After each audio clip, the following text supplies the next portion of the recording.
Hello and welcome dear friends. GOC general organic chemistry ની અંદર આપણે આજના લેક્ચર ની અંદર વાત કરશું basic strength. Basic strength acidic strength ની જેમ જ એનાથી ઓપોઝિટ હશે. જે વધારે એસિડિક હશે એ ઓછું બેઝિક હશે અને જે ઓછું એસિડિક હશે એ વધારે બેઝિક હશે. બેઝિક સ્ટ્રેન્થ નક્કી કરવા માટે પણ આપણે જેવી રીતે એસિડિક સ્ટ્રેન્થ માટે કાર્બેનાઇન ની સ્ટેબિલિટી ની વાત કરતા હતા, કાર્બેનાઇન A- જેટલો વધારે સ્ટેબલ એટલો એસિડ વધારે સ્ટ્રોંગ. એવી જ રીતે બેઝિક સ્ટ્રેન્થ માટે પણ કેટલાક કોન્સેપ્ટ આપણે યુઝ કરશું. અહીંયા એસિડિક સ્ટ્રેન્થ કરતા ઉલટું હશે. એસિડિક સ્ટ્રેન્થમાં A- ની સ્ટેબિલિટી વધારે અને એસિડિકતા વધારે, તો અહીંયા A- ની સ્ટેબિલિટી જેટલી વધારે આવશે એટલો બેઝ વીક આવશે. બીજા પણ કેટલાક કોન્સેપ્ટનો આપણે યુઝ કરશું. કયા કોન્સેપ્ટ યુઝ કરવાના છે લેક્ચરની અંદર આગળ વાત કરશું. પરંતુ એના પહેલા તમને જનરલ ઓર્ગેનિક કેમિસ્ટ્રીમાં સ્ટાર્ટિંગમાં જે આપણે 4 પ્રકારની ઇફેક્ટ ભણી ગયા, આ ઇફેક્ટ, રેઝોનન્સ, પછી એમ ઇફેક્ટ, હાઇપર કોન્જુગેશન, એ બધું જ આવડવું જરૂરી છે. જો એ આવડતું હશે તો જ આજના લેક્ચરમાં ખબર પડશે, નહીંતર ખબર પડશે નહીં. સૌથી પહેલા આપણે ભણ્યા હતા ઇન્ડક્ટિવ ઇફેક્ટ. ઇન્ડક્ટિવ ઇફેક્ટ માટે એવું ભણી ગયા હતા કે જેટલી પ્લસ આઈ અસર વધારે એટલી કાર્બ કેટાઇનની સ્થાયીતા વધારે આવશે, કાર્બ એનાઇનની સ્થાયીતા ઓછી આવશે. માઇનસ આઈ માટે આનાથી ઊંધું. પ્લસ એમ રેઝોનન્સ થી જોવા મળશે, મેસોમેરિક ઇફેક્ટ ની વાત થાય છે. પ્લસ એમ જેટલી વધારે એટલી કાર્બ કેટાઇનની સ્થાયીતા વધારે આવશે, કારણ કે પ્લસ એમ ગ્રુપ એટલે electron donating group. Hyperconjugation, કાર્બ કેટાઇનની સ્થાયીતા વધારે, કાર્બ એનાઇનમાં હાઇપર કોન્જુગેશન જોવા મળે નહીં. આ બધી જ વાત આપણે આગળ ભણી ગયેલા છે. જો એ તમને ખ્યાલ ના હોય તો પહેલા એના વિડિયો લેક્ચર્સ જોયેલા હોય, થોડું ઘણું યાદ ના હોય તો તમે જે નોટ્સ બનાવી છે એ ચેક કરો, અથવા તો એકવાર રિવાઇઝ કરી જાઓ, જેનાથી આજના લેક્ચરમાં વધારે ખ્યાલ આવે. તો આવો વાત કરવાની છે આપણે બેઝિક સ્ટ્રેન્થ. એના માટે પહેલા તો જોઈએ બેઝ કોને કહેવાય. બેઝની કેટલીક સામાન્ય વ્યાખ્યાઓ જે તમે લોકો ભણી જ ગયેલા છો, રિવાઇઝ કરાવું છું ખાલી. બેઝ એટલે પહેલું તો OH- ડોનર. OH- નું દાન કરે, આ બેઝ નું પહેલું લક્ષણ છે કે OH- નું દાન કરતો હોય તો એ બેઝ હોય.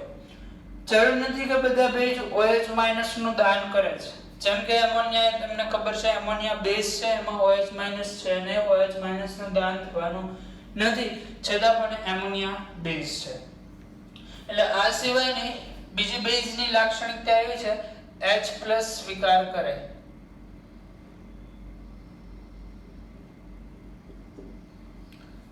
બેઝ માટે પહેલું શું તો કે OH- દાન કરે, બીજું H+ સ્વીકાર કરે.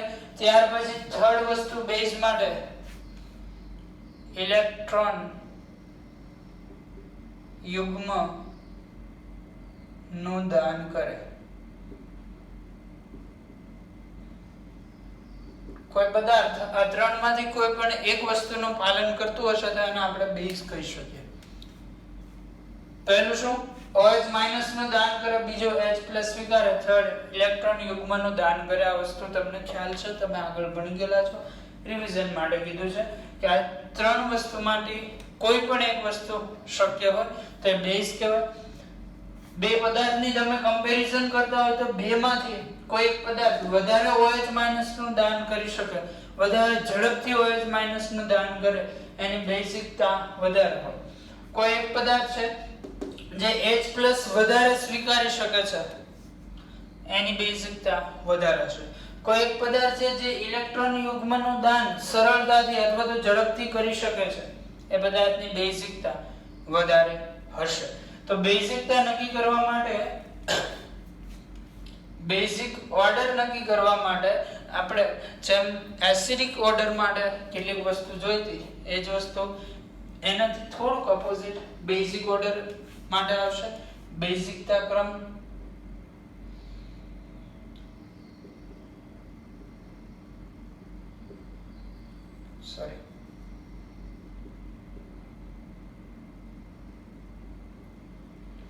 બેઝિકતા ક્રમ આટલી વસ્તુ ઉપરથી નક્કી થશે. ફર્સ્ટ છે Kb, જેમ એસિડિક પદાર્થ માટે Ka આવતું હતું એમ બેઝિક પદાર્થ માટે આવે છે Kb. Kb જેટલો વધારે એટલે બેઝિકતા.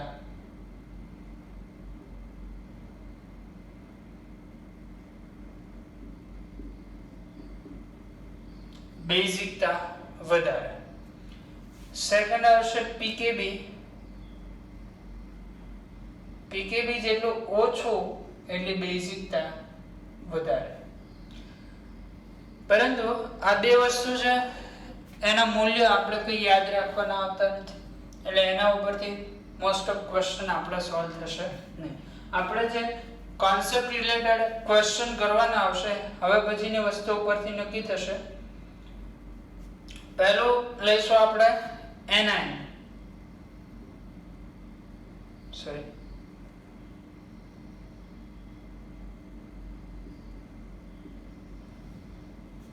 અથવા તો આમ પણ લખી શકો તમે anion.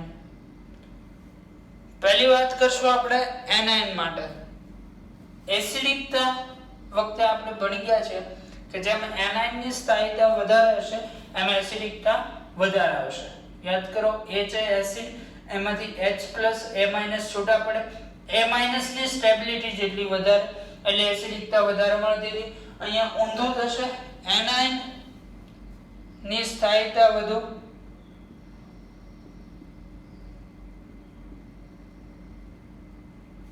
તેમ બેઝ નિર્બળ. શું છે વાક્ય ધ્યાનથી સમજો. anion ની સ્થાયીતા જેટલી વધારે તેમ બેઝ નિર્બળ, મતલબ anion જેટલો સ્થાયી બનશે એટલે બેઝિકતા ઓછી જોવા મળશે. સેકન્ડ થિંગ છે કે બેઝ છે H+ સ્વીકારે છે. જનરલી આપણે anion ઉપરથી પણ નક્કી નથી કરવાના. કોઈ પણ બે બેઝ આપ્યા હોય એમાંથી કોની બેઝિકતા વધારે છે, ખાસ કરીને ઓર્ગેનિક માટેની વાત ચાલે છે તો આ જે બે પોઈન્ટ છે H+ સ્વીકાર અને ઇલેક્ટ્રોન યુગ્મનું દાન કરે, આ બંને ઉપરથી આપણે નક્કી કરશું કે કોણ વધારે બેઝિક છે, કોણ ઓછું બેઝિક છે. મિત્રો વિચારો કે કોઈ એક બેઝ છે, આ બેઝ H+ સ્વીકારે છે. ફરીથી કહું છું, કોઈ એક બેઝ છે એ બેઝ H+ સ્વીકારે છે. H+ સ્વીકારશે એટલે પોતે કેટાયન બનશે, ધનાયન. બરોબર? કોઈ પદાર્થ H+ સ્વીકારશે એટલે પોતે કેટાયન બનશે. હવે જેટલો વધારે H+ સ્વીકારે, H+ કોણ વધારે સ્વીકારે? કોઈ એક પદાર્થ છે A અને બીજો પદાર્થ છે B. આ H+ સ્વીકારીને Ha+ બને છે. આ H+ સ્વીકારીને Hb+ બને છે. માન લો કે Ha+ અને Hb+ આમાંથી Ha+ વધારે સ્થાયી છે. ફરીથી કહું છું, Ha+, Hb+ આમાંથી વધારે સ્થાયી કોણ છે? Ha+. તો A અને B બંનેમાંથી H+ સ્વીકારવાની ક્ષમતા કોની પાસે વધારે છે? તો કે A પાસે. શું કામ? કારણ કે A H+ સ્વીકારીને B જે Hb+ બનાવે છે એના કરતા Ha+ ની સ્થાયીતા કેવી છે? વધારે. એટલે A વધારે H+ સ્વીકારી શકશે. કોની રિસ્પેક્ટમાં વાત કરીએ છીએ આપણે? B ની રિસ્પેક્ટમાં. આશા રાખું છું તમે મારી વાતને સમજી શકતા હશો. ફરીથી એકવાર રિપીટ કરી દઉં છું. કોઈ બે પદાર્થ છે, આમાંથી બંને H+ સ્વીકારીને કેટાયન બનાવે છે. જેનો કેટાયન વધારે સ્થાયી હશે, ધનાયન વધારે સ્થાયી હશે, એટલે એ પદાર્થની H+ સ્વીકારવાની ક્ષમતા વધારે, અને H+ સ્વીકારવાની ક્ષમતા વધારે એમ બેઝ કેવો બનશે? પ્રબળ બનશે. મતલબ આના ઉપરથી આપણે અહીંયા શું લખી શકીએ? કેટાયનની સ્થાયીતા વધુ તેમ બેઝ પ્રબળ. સમજાય છે વસ્તુ? ફરીથી, કેટાયનની સ્થાયીતા વધારે એમ બેઝ પ્રબળ. anion ની સ્થાયીતા વધારે હશે તો બેઝ નિર્બળ આવશે. ફોર કેટાયન એટલે ધનાયન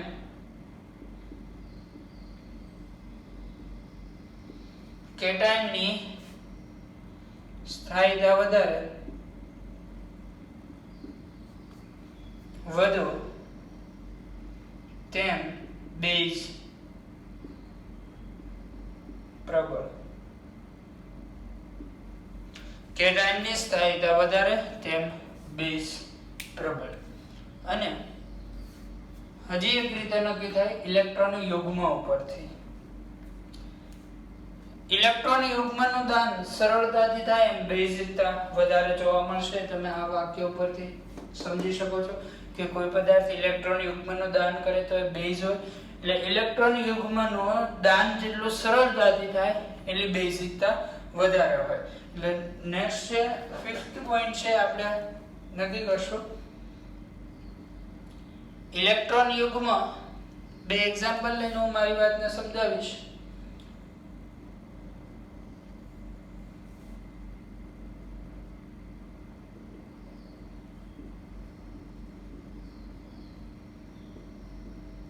ચલો આ બે પદાર્થ લીધા છે આપણે. આ બંને પદાર્થમાંથી પહેલો પદાર્થ છે એમાં કોન્જુગેશન છે પાઈ સિગ્મા લોન પેર. તો તમને ખ્યાલ હશે અહીંયા રેઝોનન્સ જોવા મળશે. રેઝોનન્સ જોવા મળે એટલે આ લોન પેર વિસ્થાનીકૃત થાય. વિસ્થાનીકૃત લોન પેર કહી શકાય. જ્યારે અહીંયા કોઈ પણ પ્રકારનું રેઝોનન્સ શક્ય નથી કારણ કોન્જુગેશન નથી. મતલબ આ લોન પેર સ્ટેબલ હશે, સ્થાયી પોતાની જગ્યાએ હશે. આ લોન પેર સ્થાયી નથી. વિસ્થાનીકરણ રેઝોનન્સ દ્વારા વિસ્થાનીકૃત થયેલ લોન પેર છે, જ્યારે આ લોન પેર સ્થાયી છે. આ બંનેમાંથી કઈ લોન પેરનું સરળતાથી દાન થઈ શકે? તો કે સ્થાયી લોન પેર, કારણ એ આગળ ક્યાંય જવાનું નથી. જ્યારે પ્રથમ પદાર્થ છે એની અંદર લોન પેર બંધારણમાં આગળ બંધ બનાવવાની અંદર વપરાઈ જાય છે. મતલબ આ લોન પેરનું દાન સરળતાથી થાય. તો આ બંનેમાંથી વધારે બેઝિક કોણ કહેવાય? સેકન્ડ. શું કામ? લોન પેરનું સરળતાથી દાન થઈ શકે છે. એટલે લોન પેર જેટલું વધારે સ્થાયી મતલબ કહેવાનો અર્થ એવો છે કે વિસ્થાનીકરણ કે રેઝોનન્સમાં ભાગ લેતી હોવી લોન પેર ન હોવી જોઈએ. જો લોન પેર વિસ્થાનીકરણ કે રેઝોનન્સમાં ભાગ લેશે તો એક જગ્યાએ સ્થિર હશે નહીં. બરોબર, બંધારણ આખું સ્થાયી બનશે પરંતુ લોન પેર સ્થિર રહેશે નહીં. એટલે લોન પેર બને ત્યાં સુધી રેઝોનન્સમાં પાર્ટ લેવી જોઈએ નહીં. લોન પેર માટે એના માટે બે વસ્તુ લખો છો. એક સ્થાનીકૃત અને બીજો વિસ્થાનીકૃત. સ્થાનીકૃત મતલબ જે રેઝોનન્સમાં પાર્ટ લેતી નથી. વિસ્થાનીકૃત મતલબ જે રેઝોનન્સમાં પાર્ટ લે છે. ડીલોકલાઇઝ્ડ અને આ લોકલાઇઝ્ડ. સ્થાનીકૃત હશે એમ બેઝિકતા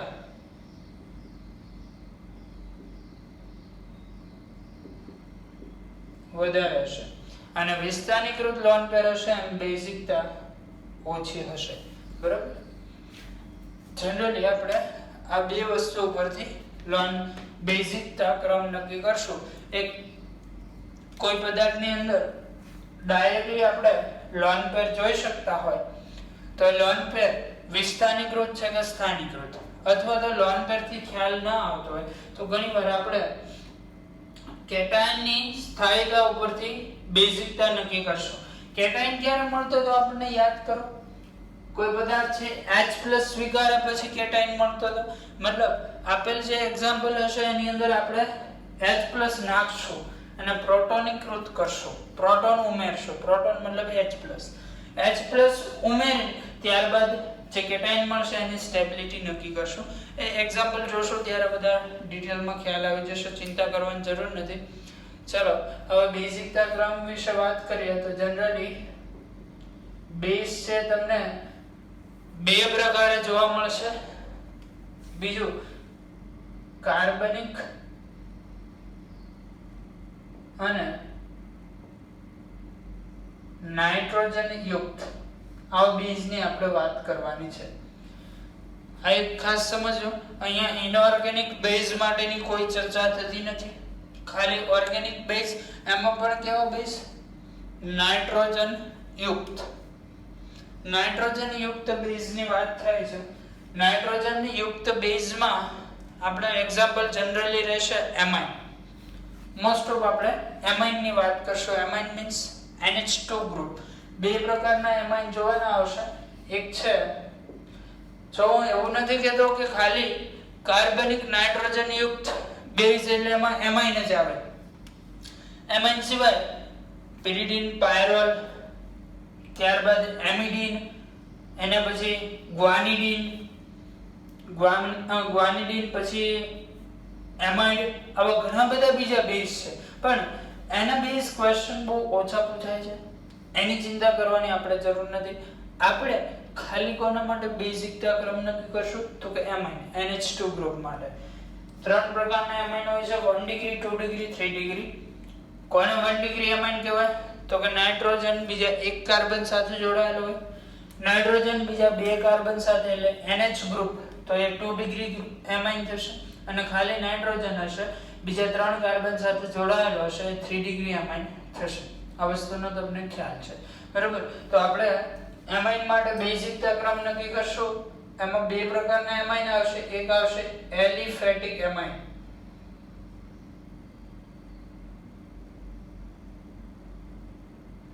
અને સેકન્ડ આવશે એરોમેટિક એમાઇન. એસિડ માટે પણ આપણે આવા બે પ્રકાર જોયા હતા. કાર્બોક્સિલિક એસિડ માટે aliphatic carboxylic acid, aromatic carboxylic acid.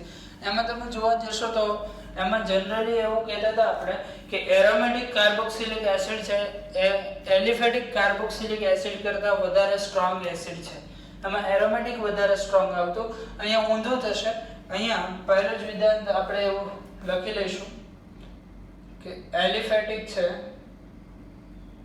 Amine ની વાત થાય છે, એલિફેટિક એમાઇન વધારે બેઝિક હશે કોના કરતા તો કે એરોમેટિક એમાઇન કરતા.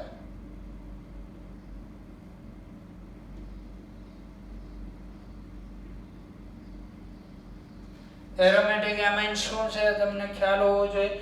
કોઈ પણ બંધારણને ક્યારે એરોમેટિક કહેવાય, ક્યારે નોન એરોમેટિક કહેવાય, ક્યારે એન્ટી એરોમેટિક કહેવાય, આ વસ્તુ આપણે ભણી ગયેલા છીએ. આખો એરોમેટિસિટી ઉપર એક લેક્ચર હતો, બરોબર? તો એરોમેટિક એમાઇન તમે બંધારણ જોઈને નક્કી કરી શકો છો. એરોમેટિક એમાઇન કરતા એલિફેટિક એમાઇન હશે એ વધારે સ્ટ્રોંગ બેઝ હશે, બરોબર? આજના લેક્ચરની અંદર ખાલી બેઝની વાત થાય છે, એટલે આ જે એરા છે આ વધારે છે. તો શું વધારે છે? એની બેઝિકતા વધારે છે.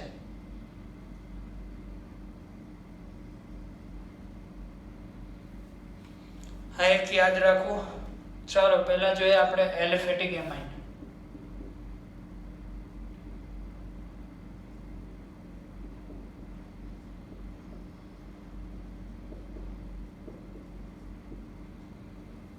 એમાઇનની બેઝિકતા એનસીઈઆરટી બુકની અંદર 12th science NCERT book part 2 એમાં ચેપ્ટર 14 કે 13 છે આઈ થિંક, એમાઇન સંયોજનો, નાઇટ્રોજન યુક્ત કાર્બનિક સંયોજનો એવું ચેપ્ટર છે. એની અંદર એમાઇન એરોમેટિક કે એલિફેટિક એમાઇનમાં જે રાસાયણિક ગુણધર્મો આપેલા છે એની અંદર બેઝિકતાના આખું બધી ચર્ચા કરેલી છે. એ ચર્ચા ડિટેલની અંદર આપણે જોવાની છે. એલિફેટિક એમાઇન માટે પહેલા લઈએ છીએ આપણે એમાઇન વાયુ અવસ્થામાં હોય.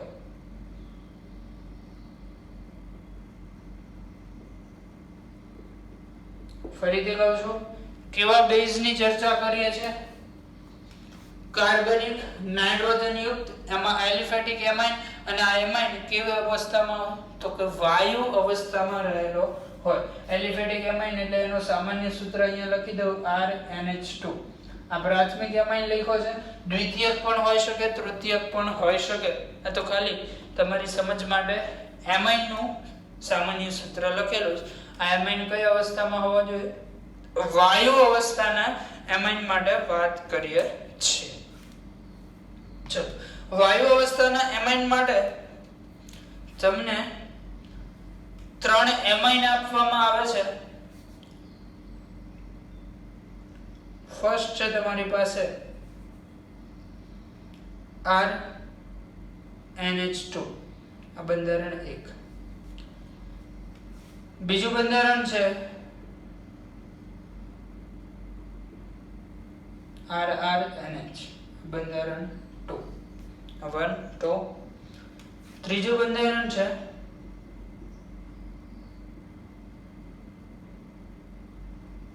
થર્ડ. બધામાં નાઇટ્રોજન પાસે લોન પેર છે. અને હજી એક ચોથું બંધારણ લઈએ NH3 4. આ ચાર માટે તમારે બેઝિક ઓર્ડર નક્કી કરવો છે. કઈ રીતે કરી શકો? કોણ સૌથી વધારે બેઝિક હશે, કોણ સૌથી ઓછું બેઝિક હશે, પહેલા તમારે જાતે ટ્રાય કરવાની છે. આટલી વસ્તુનો ખ્યાલ રાખશો તમે આ બે પોઈન્ટ ઉપરથી નક્કી કરી શકશો. સપોઝ તમે લોન પેર ટ્રાય કરો, લોન પેરમાં સ્થાનીકૃત લોન પેર બેઝિકતા વધારે, વિસ્થાનીકૃત લોન પેર બેઝિકતા ઓછી. આનાથી કોઈ આઈડિયા ન આવે તો બીજું તમે કેટાઇનની સ્ટેબિલિટી ઉપરથી પણ નક્કી કરી શકો છો. કેટાઇનની સ્ટેબિલિટી કઈ રીતે, પહેલા તો કેટાઇન કઈ રીતે બનાવવાનો. અહીંયા બધા જ તટસ્થ બંધારણ છે, કોઈ ધન વિદ્વારિત કે ઋણ વિદ્વારિત નથી, તો આમાં કેટાઇન કઈ રીતે બનાવવાનો? તો કે H+ નું દાન કરાવવાનું, H+ આને અપાવવાનો, બધાને H+ આપશો એટલે કેટાઇન બનશે. પછી આ કેટાઇનની સ્ટેબિલિટી ઉપરથી નક્કી કરી શકો છો તમે. તો ફટાફટ વિડિયો સ્ટોપ કરો, જાતે એકવાર એ રીતે પ્રયત્ન કરો, ત્યારબાદ આગળ સોલ્યુશન જોવો.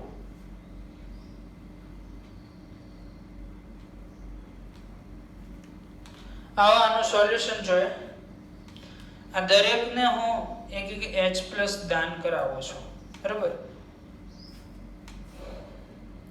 શું કરવાનું છે? H+ આપતા બધામાં H+ એડ કરવાના છે. ફર્સ્ટ બંધારણ એની અંદર H+ એડ કરો, શું બનશે? RNH3+. લોન પર એમ નામ એનાથી કોઈ ફેર પડવાનું નથી. સેકન્ડ બંધારણ છે, સોરી લોન પેર અહીંયા બોન્ડ બનાવવામાં યુઝ થશે, લોન પેરથી જ બોન્ડ બનશે. આ ફર્સ્ટ છે. સેકન્ડ ની વાત કરો તો સેકન્ડમાં શું આવશે? RNH2 R નાઇટ્રોજન ઉપર પ્લસ ચાર્જ, આ સેકન્ડ. થર્ડ ની વાત કરો RNH R R positive charge. Fourth ની વાત કરો તો NH4 પ્લસ. બધાની અંદર નાઇટ્રોજન ઉપર પ્લસ ચાર્જ છે. ચાર માંથી સૌથી સ્થાયી કયું થાય? તો કે થર્ડ. શું કામ? અહીંયા R ગ્રુપ જોડાયેલો છે. R ગ્રુપ કઈ ઇફેક્ટ દર્શાવે? તો કે પ્લસ I. પ્લસ I મતલબ એ કેટાયનને ઇલેક્ટ્રોનનું દાન કરશે. તમને ખ્યાલ હશે કાર્બોકેટાયનની સ્થાયીતા આપણે ભણી ગયા છે કે ખાલી કેટાયન માટે પણ એ જ રૂલ લાગે. જેટલું પ્લસ I ઇફેક્ટ વધારે એટલી કેટાયનની સ્થાયીતા વધારે, બરાબર? આ વસ્તુ ઘણી બધી વાર આપણે યુઝ કરી લીધી છે, તમને એનો ખ્યાલ હોવો જોઈએ. અહીંયા 2+ I ગ્રુપ છે, જ્યારે અહીંયા 3+ I ગ્રુપ આવશે. પ્લસ I જેટલું વધારે કાર્બ કેટાયનની સ્થાયીતા કે ખાલી કેટાયનની સ્થાયીતા પણ વધારે.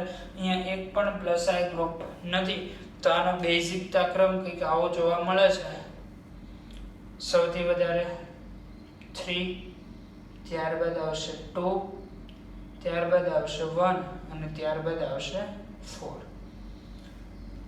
વાયુ અવસ્થા માટેની વાત કરતા હોય તો આ છે 1 ડિગ્રી એમાઇન, આ છે 2 ડિગ્રી એમાઇન, આ છે 3 ડિગ્રી એમાઇન અને આ છે એમોનિયા.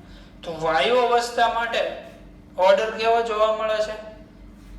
વાયુ અવસ્થા માટે ઓર્ડર આવશે 321, 3 ડિગ્રી, 2 ડિગ્રી, 1 ડિગ્રી અને ત્યારબાદ આવશે એમોનિયા, બરોબર? એમોનિયા માટે એવું પણ તમે યાદ રાખી શકો કે જનરલી એલિફેટિક એમાઇન હશે એ એમોનિયા કરતા વધારે બેઝિક હશે. મારી વાત રિપીટ કરું છું, એલિફેટિક એમાઇન એમોનિયા કરતા વધારે બેઝિક હશે, બરાબર? તો આ રીતે સિક્વન્સ નક્કી થાય. પરંતુ આ જે સિક્વન્સ આપણે નક્કી કર્યો, કયો sequence? 3 degree, 2 degree, 1 degree. 3 degree સૌથી વધારે બેઝિક, ત્યારબાદ 2 ડિગ્રી, ત્યારબાદ 1 ડિગ્રી. આવો સિક્વન્સ દરેક માટે લાગુ પડતો નથી. જેમ કે આ જે એમાઇન ને તમે પાણીની અંદર કે કોઈ દ્રાવણ, પાણીની અંદર દ્રાવણ બનાવીને એની બેઝિકતા ચેક કરો તો આ ઓર્ડર જે છે 321 એ સેમ રહેશે નહીં, ચેન્જ થઈ જશે. શેના કારણે બદલાવ આવે? એના પાછળ બે ઇફેક્ટ જવાબદાર છે.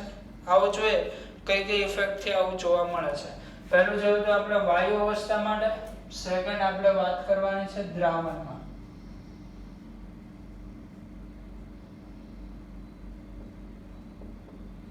દ્રાવણ જનરલી શેમાં હશે? H2O, પાણીની અંદર દ્રાવણ બનાવીએ છીએ બે એલિફેટિક એમાઇન નું, ત્યારબાદ એની બેઝિકતા ચેક કરીએ છીએ. આના જ 3 એક્ઝામ્પલ રાખવા છે આપણે. આના 3 એક્ઝામ્પલ થી વાત કરીએ તો આની અંદર બે કોન્સેપ્ટ જોવામાં આવશે. રીઝન સ્ટેટ બોર્ડ માટે ઇમ્પોર્ટન્ટ છે, કારણ કે આ ચેપ્ટર, આ જે ટોપિક આપેલો છે 12th સાયન્સ ની બુકમાં પાર્ટ 2 માં એમાઇન સંયોજનો ચેપ્ટર નો ટોપિક છે, જે તમને સ્ટેટ બોર્ડ માં પૂછાઈ શકે છે. એટલે સ્ટેટ બોર્ડ માટે રીઝન અગત્યનું છે. એટલે રીઝન પણ તમારે થિયોરિટિકલ યાદ રાખવું પડશે. થિયરી યાદ હશે તો તમે સ્ટેટ બોર્ડ માં લખી શકશો. બાકી નીટ કે જેઈ ની એક્ઝામ માટે રીઝન એટલું બધું ઇમ્પોર્ટન્ટ નથી. નીટ કે જેઈ માટે તમે ખાલી ઓર્ડર યાદ રાખી લેશો. 321 વાયુ અવસ્થા માટે, દ્રાવણ માટે કંઈક અલગ જોવા મળશે, એ ખાલી ઓર્ડર યાદ રાખી લેશો તો પણ કામ થઈ જશે. પરંતુ સ્ટેટ બોર્ડ માટે રીઝન યાદ રાખવું જરૂરી છે, કારણ કે સ્ટેટ બોર્ડમાં પૂછાઈ પણ શકે છે ક્વેશ્ચનમાં કે વાયુ અવસ્થામાં એમાઇન સંયોજનોની બેઝિકતાની ચર્ચા કરો તો તમારે આ એક્ઝામ્પલ લઈને બધી ચર્ચા કરવી પડે કે આ ઓર્ડર આવશે અને શું કામ આવો ઓર્ડર આવશે. બરાબર, અહીંયા તમે કારણ સમજી શકતા હશો. ઓર્ડર છે 321, શું કામ? તો કે પ્લસ આ ઇફેક્ટ 3 ડિગ્રીમાં સૌથી વધારે, 2 ડિગ્રીમાં એનાથી ઓછી, 1 ડિગ્રીમાં સૌથી ઓછી, અને એમને આમાં સાવ જોવા મળશે નહીં. બરાબર. દ્રાવણ માટેની વાત કરો તો દ્રાવણમાં કંઈક અલગ જોવા મળશે. દ્રાવણમાં શું જોવા મળશે એની વાત કરીએ આપણે. દ્રાવણમાં પહેલું દ્રાવક યોજન ક્ષમતા. બે પ્રકારના કોન્સેપ્ટ આવશે. પહેલો લઈએ છીએ આપણે દ્રાવક યોજન ક્ષમતા. પહેલો કોન્સેપ્ટ છે દ્રાવક યોજન ક્ષમતા. આ 3 એમાઇન ની વાત કરીશું. પહેલો એમાઇન લઈએ છીએ 1 ડિગ્રી એમાઇન, R, નાઇટ્રોજન, અહીંયા H. સાથે સાથે આને પ્રોટોનેટેડ પણ કરાવી નાખો છો, મતલબ આમાં H+ નું દાન કરાવીને પછી મળશે RNH3+.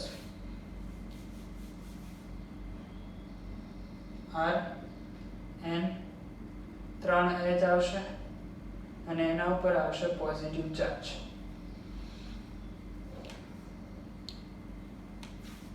ત્યાર પછી 2 ડિગ્રી એમાઇન ની વાત કરો, પ્રોટોનેટેડ કરાવો, પછી આવશે RNH2+. R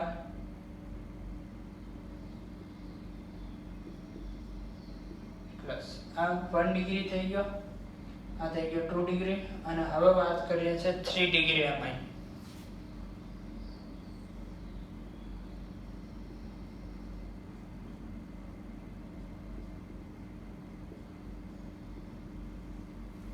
આ ત્રણેયની વાત થઈ ગઈ. જ્યારે આ ત્રણેય એમાઇન ના દ્રાવણ H2O માં બનાવવામાં આવ્યા ત્યારે કંઈક આવું જોવા મળ્યું.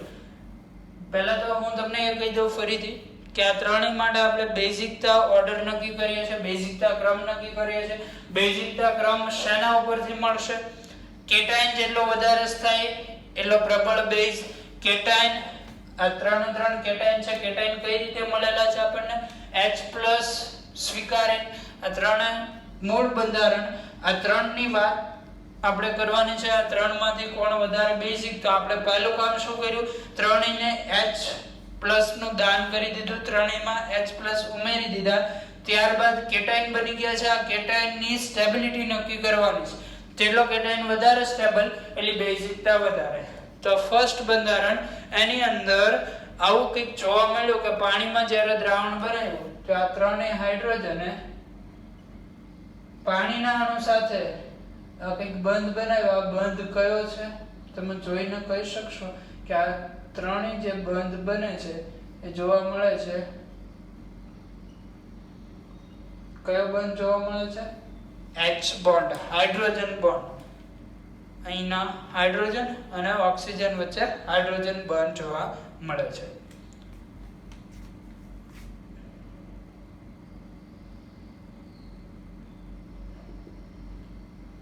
આમાં કેટલા હાઇડ્રોજન બંધ પોસિબલ છે? તો કે 2. કારણ અહીંયા R ગ્રુપ છે, હાઇડ્રોજન બંધ જોવા મળશે નહીં. અને આની અંદર કેટલા હાઇડ્રોજન બંધ પોસિબલ છે? 1. હાઇડ્રોજન બંધ શું કામ કરશે? સ્ટેબિલિટી વધારવાનું, બરોબર? કેટાયન સ્ટેબલ બનાવશે. ફર્સ્ટ બંધારણ એમાં 3 હાઇડ્રોજન બંધ જોવા મળે છે, બીજામાં 2 હાઇડ્રોજન બંધ, ત્રીજામાં માત્ર 1 જ હાઇડ્રોજન બંધ જોવા મળે છે. જેટલા હાઇડ્રોજન બંધ વધારે હશે એટલે સ્ટેબિલિટી વધારે હશે, H જકડાયેલા રહેશે, બરોબર? H+ જકડાઈને રહેશે.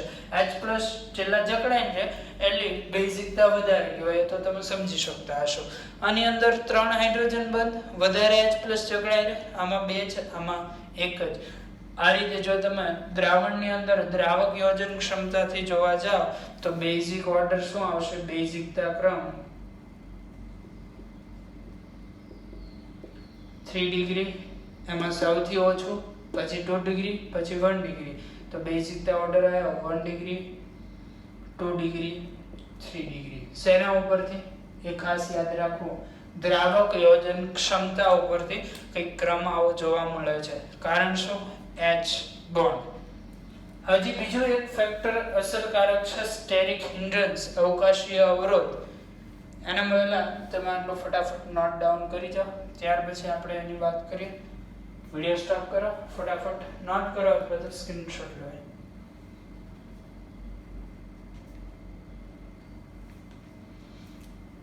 ચલો હવે જે બીજું ફેક્ટર જોવાનું છે સ્ટેરિક હિન્ડ્રન્સ, એની વાત કરીએ.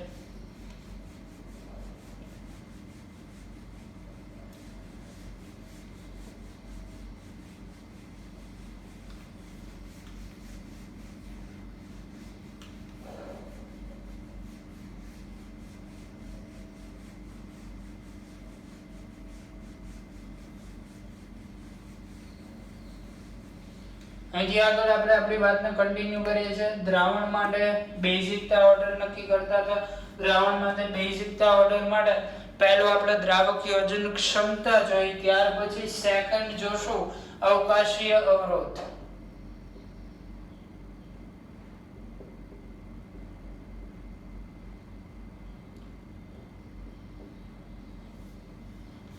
અવકાશીય અવરોધ માટે ફરીથી એકવાર રિવાઇઝ કરાવી દઉં કે આ ઓર્ડર આપણને કઈ રીતે મળતો હતો. તો એના માટે આપણે કેટાયનની સ્ટેબિલિટી નક્કી કરતા હતા. કેટાયન કઈ રીતે બનાવવાનો? પાછો એક સ્ટેપ બેક જતા જઈએ. કેટાયન કઈ રીતે બનાવવાનો? તો કે જે બેઝ આપેલા છે આપણને એની અંદર H+ ઉમેરવાનો. મિત્રો વિચારો કે જો H+ ઉમેરાય તો કેટાયન બને છે. કેટાયન જેટલો સ્ટેબલ એટલે બેઝિકતા વધારે. ફોર એક્ઝામ્પલ કે વિચારવા માટેની વાત છે, કોઈ એક પદાર્થ છે જેની અંદર H+ તમે ઉમેરી નથી શકતા તો એ કેટાયન બનાવી શકશે? કોઈ એક પદાર્થ છે જેની અંદર H+ ઉમેરી શકાતો નથી તો એ કેટાયન બનાવી શકશે? તો કે નહીં. જો H+ જ ન ઉમેરાય તો કેટાયન કઈ રીતે બનવાનો છે? મારી વાતને સમજી શકતા હશો તમે. જો કોઈ પદાર્થની અંદર H+ જ ન ઉમેરાય તો કેટાયન કઈ રીતે બને? નથી બનવાનું. કેટાયન ન બને તો એની સ્ટેબિલિટી નક્કી કરવા જવાનો કોઈ પ્રશ્ન જ નથી આવતો, અને જો કેટાયન જ નથી બનતો તો એની સ્ટેબિલિટી ઉપરથી બેઝિકતા ક્રમ નક્કી કરવાનો કોઈ ફાયદો નથી. તો આવું જ કંઈક કહેવા માંગે છે અવકાશીય અવરોધ. ફરીથી આ જે 3 મૂળ સ્ટ્રક્ચર હતા 1 ડિગ્રીમાં, મતલબ આ એક H+ નથી, RnH2 1 ડિગ્રી એમાઇન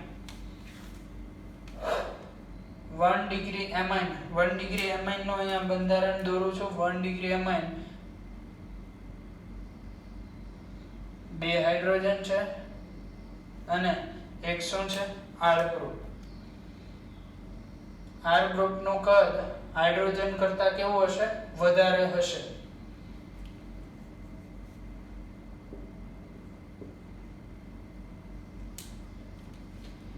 પછી વાત કરવાની 2 ડિગ્રી એમાઇન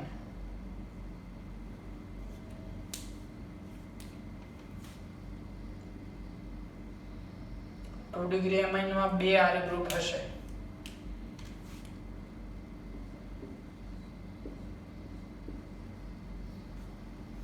ત્યારબાદ વાત કરવાની છે 3 ડિગ્રી એમાઇન 3 ડિગ્રી એમાઇન માં નાઇટ્રોજન સાથે 3 R ગ્રુપ જોડાયેલા હશે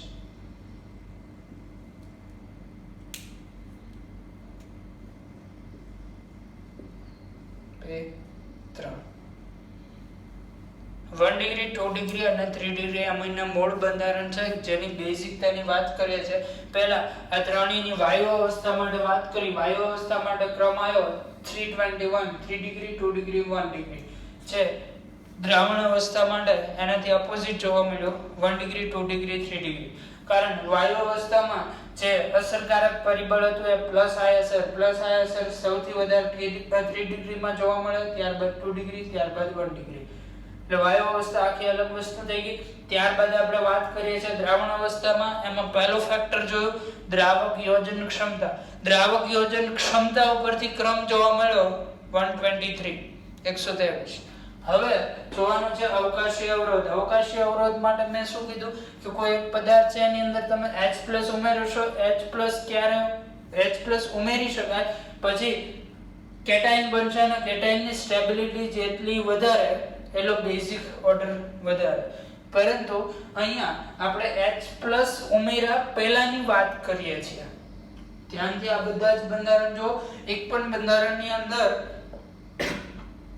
H+ ઉમેરેલ નથી H+ ઉમેરા પહેલાની વાત છે હવે આની અંદર હું H+ નાખવા જાઉં છું ત્રણેયની અંદર શું કરવાનું છે H+ ઉમેરવાનો છે તમારે જોઈને કહેવાનું છે ત્રણેયમાંથી સૌથી વધારે H+ કોણ સ્વીકારી શકશે ત્રણેયમાંથી સૌથી વધારે H+ કોણ સ્વીકારી શકે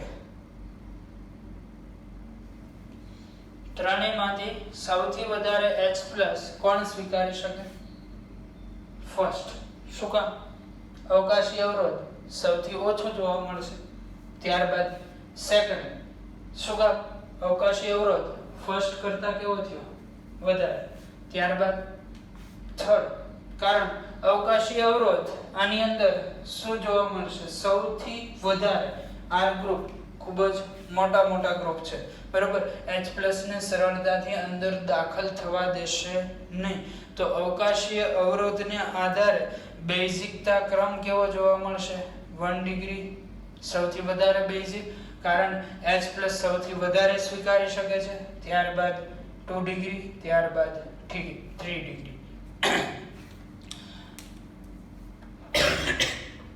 સોરી આ રીતે કંઈક બેઝિકતા ક્રમ જોવા મળશે શેના આધારે વાત કરીએ છીએ આપણે અવકાશીય અવરોધ ઉપરથી NCERT ની બુકની અંદર આ બંને વસ્તુ થિયોરિટિકલ લખેલી છે થિયોરિટિકલ સ્ટેટ બોર્ડ માટે ઉપયોગી બનશે જી કે નીટ માટે આ વસ્તુ ઇમ્પોર્ટન્ટ નથી રીઝન ઇમ્પોર્ટન્ટ નથી જી કે નીટ માટે હવે હું તમને અહીંયા 3 વાક્ય લખી દેવાનો છું એ 3 વાક્ય ઉપરથી તમે જી નીટના MCQ સોલ્વ કરી શકશો એના માટે તમારે આ કોઈ જ રીઝનની અંદર જવાની જરૂર નથી બીજું કે MCQ માટે જો તમે રીઝન પકડવા જશો તો આન્સર ખોટા પડશે આન્સર સાચા લાવી શકશો નહીં અને વધારે કન્ફ્યુઝન થતું જશે એટલે MCQ માટે આ કઈ ઇમ્પોર્ટન્ટ છે નહીં આ સમજાવવાનું રીઝન સ્ટેટ બોર્ડમાં ક્વેશ્ચન પૂછાઈ શકે છે કે બેઝિક બેઝિકતા માટે એમાઇન ની બેઝિકતા માટે દ્રાવણમાં એમાઇન ની બેઝિકતા સમજાવો તો એ ક્વેશ્ચન માટે તમારે બંને મુદ્દાની ચર્ચા કરવાની જરૂર પડશે, બંને મુદ્દા જોવા પણ પડશે. પરંતુ એમસીક્યુ માટે ઇમ્પોર્ટન્ટ નથી. એમસીક્યુ માટે ઇમ્પોર્ટન્ટ વસ્તુ કેટલી છે? એમાઇન, એલિફેટિક એમાઇન ની વાત કરીએ છીએ. એલિફેટિક એમાઇન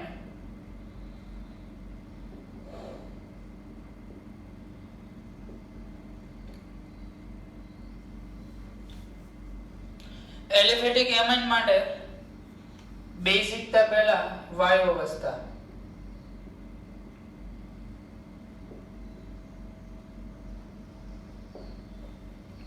વાયુ અવસ્થા માટે બેઝિકતા ક્રમ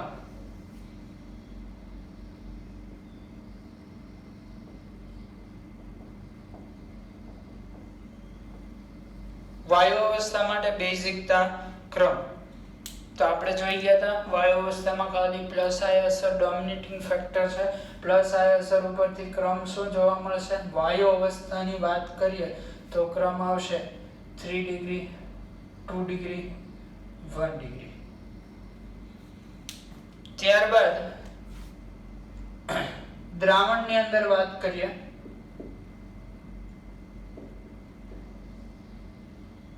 દ્રાવણ માટે ક્રમ આવશે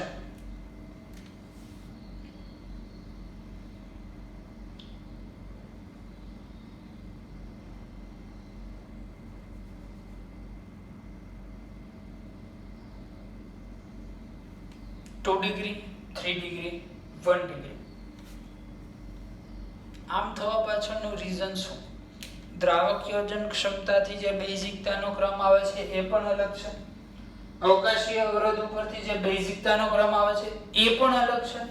તો દ્રાવણ માટે ક્રમ આવો શું કામ જોવા મળ્યો? 2 ડિગ્રી વધારે શું કામ જોવા મળ્યો? તો અહીંયા તમે વિચારો કે H બોન્ડ બને છે એ વાત સાચી છે, પરંતુ H બોન્ડ ની સાથે સાથે બીજું ફેક્ટર જે આપણે વાયુ અવસ્થા માટે નક્કી કર્યું હતું, મતલબ પ્લસ આઈ અસર પ્રમાણે જો ક્રમ તમે નક્કી કરવા જાઓ તો પ્લસ આઈ અસર પ્રમાણે ક્રમ શું આવશે? 3 ડિગ્રી સૌથી વધારે, કારણ અહીંયા પ્લસ આઈ અસર સૌથી વધારે, કાર્બોકેટાઇન સૌથી વધારે થાય છે, પછી 2 ડિગ્રી, પછી 1 ડિગ્રી. જ્યારે આનો ક્રમ ઊંધો છે તો અહીંયા તો બે ઇફેક્ટ જોવા મળવાની છે ને, H બોન્ડ પણ જોવા મળશે, પ્લસ આઈ અસર પણ જોવા મળશે. તો આ જે ક્રમ બનાવેલો છે એ બંને ઇફેક્ટ ધ્યાનમાં લઈને KB વેલ્યુ ઉપરથી બનાવેલો ક્રમ છે. હકીકતમાં તો સાચી વસ્તુ તો KB અને PKB વેલ્યુ છે. KB વેલ્યુ જેટલી વધારે એટલો બેઝ વધારે સ્ટ્રોંગ, PKB વેલ્યુ જેટલી ઓછી એટલો બેઝ વધારે સ્ટ્રોંગ. તો આ જે ઓર્ડર બનાવેલો છે KB વેલ્યુ ઉપરથી નક્કી કરેલો ઓર્ડર છે. MCQ માટે તમે આવું બધું કશું જ વિચારશો નહીં, ખાલી આ ઓર્ડર ફોલો કરશો કે જો વાયુ અવસ્થા કીધી હશે તો ઓર્ડર આવશે 321, દ્રાવણ માટે ઓર્ડર આવશે 231. પણ આમાં પણ એક પાછું અપવાદ છે. અપવાદમાં આવું છે, જો R બરાબર મિથાઇલ ગ્રુપ હોય, CH3 ગ્રુપ, આલ્કાઇલ સમૂહ કયો હોય? અહીંયા જે આપણે આલ્કાઇલ સમૂહની વાત કરી છે, આલ્કાઇલ સમૂહ કયો હોય?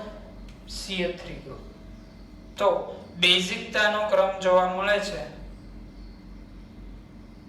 2 ડિગ્રી, 1 ડિગ્રી, 3 ડિગ્રી. આના પાછળ કોઈ રીઝન સમજવા જવાની જરૂર નથી. ફેક્ટર ત્રણ જ ઇફેક્ટિંગ છે. એક પ્લસ આ ઇફેક્ટ, બીજું છે દ્રાવકીયોજન ક્ષમતા, ત્રીજું છે અવકાશી અવરોધ. પણ આપણે એના કોન્સેપ્ટ વિચારવા જવાની જરૂર નથી, ડાયરેક્ટ ઓર્ડર યાદ રાખશું કે જો એલિફેટિક એમાઇન છે, વાયુ અવસ્થા કીધી છે તો બેઝિકતાનો ક્રમ આવશે 321, દ્રાવણ અવસ્થા કીધી છે બેઝિકતાનો ક્રમ આવશે 231. પરંતુ જો R ગ્રુપ મિથાઇલ આપેલો હોય તો ઓર્ડર ચેન્જ થાય, 213 ઓર્ડર આવશે, બરાબર, 213. એક્ઝામ્પલ ની વાત કરીએ, હું સમજી શકો છો કે તમારા મગજમાં બહુ બધું કન્ફ્યુઝન થઈ ગયું છે, ક્યાંથી કેમ ઓર્ડર આવ્યો આ તે. એટલો બધી ચિંતા કરવાની કોઈ જરૂર નથી, ખાલી આટલી વસ્તુ તૈયાર કરવાની તમારે, બરાબર. મેઇન ફરીથી એકવાર મેઇન જે પોઈન્ટ છે જે તમારે યાદ રાખવાના છે એ કહી દઉં છું. બેઝ કોને કહેવાય? OH- દાન કરે, H+ સ્વીકારે, ઇલેક્ટ્રોન યુગ્મ દાન કરે. નક્કી આપણે શેના ઉપરથી કરશું? કોઈ પદાર્થને H+ નો દાન. પહેલા તો લોન પેર જોશું. લોન પેર સ્થાનીકૃત છે કે વિસ્થાનીકૃત, મતલબ રેઝોનન્સ થાય છે કે નહીં. જો રેઝોનન્સ થતું હશે તો એના કરતા રેઝોનન્સ વગરની લોન પેર વધારે સરળતાથી દાન થઈ શકે, બેઝિકતા વધી જાય. ઇન કેસ એનાથી કોઈ નિર્ણય આવતો નથી તો જે બંધારણ આપ્યા છે એને આપણે H+ આપી દઈશું. H+ આપશું પછી કાર્બોકેટાઇન બનશે. કાર્બોકેટાઇન જેટલો વધારે સ્ટેબલ એટલે સ્થાયીતા, સોરી, કાર્બોકેટાઇન જેટલો વધારે સ્ટેબલ એટલે બેઝિકતા વધારે. આ સિવાય એલિફેટિક એમાઇન માટેની વાત કરતા હોય તો એલિફેટિક એમાઇન વાયુ અવસ્થા માટે ઓર્ડર આવશે 3 ડિગ્રી એમાઇન સૌથી વધારે બેઝિક, ત્યારબાદ 2 ડિગ્રી, ત્યારબાદ 1 ડિગ્રી. દ્રાવણ માટે ઓર્ડર યાદ રાખશો 2 ડિગ્રી, 3 ડિગ્રી, 1 ડિગ્રી. એમાં જો R તરીકે મિથાઇલ ગ્રુપ હોય તો ઓર્ડર ચેન્જ થઈ જાય 2 ડિગ્રી, 1 ડિગ્રી, 3 ડિગ્રી. એટલે આટલા ઓર્ડર યાદ રાખવા જરૂરી છે. આના ઉપરથી મોસ્ટ ઓફ ક્વેશ્ચન થઈ જશે, તમે ચિંતા કરવાની જરૂર નથી. આગળ આપણે એક્ઝામ્પલની જ વાત કરીએ છીએ. ફર્સ્ટ એક્ઝામ્પલ લેવાનું છે. ફર્સ્ટ એક્ઝામ્પલની વાત કરીએ આપણે.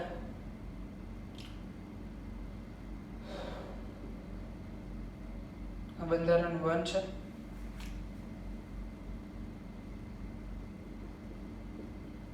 બંધારણ 2 છે.